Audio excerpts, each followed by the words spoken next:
Voy, lekin planirovkani yorib yuborishibdi. Kelgan mehmonlaringizni mana shu panoramli, gralini, oynali holingizda, zalingizda kutib olsangiz, tomi ketib qoladi hammani.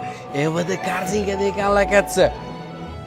Faqat jigar. Bitta like bosib qo'ying hozir esdan chiqib qoladi.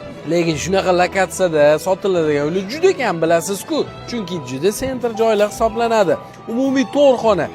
Ko'rgan bo'lsangiz, bu yerda kuxnalari, hamma narsa yebilsa tayyor. O'rtada hol, zal, balkon, hammasi bitta qilib yuborilgan. Umumiy agar bitta xona hisoblasak, undan tashqari yana 3 ta spalni bor. 2 ta detskiy spalni, undan tashqari bitta родительский spalni. Sanuzel. Родительский spalni ham juda katta ekan, ya'ni normalniy. Bitta oynadan qarasa shahar shundoq ko'rinib turibdi. Ko'rib turibsiz, MVD kartinka ham ko'rinib turibdi. Bu lokatsiya yana aytaman, yon atrofda sotiladigan domlar juda qimmat. Sotiladiganning o'zi yo'q.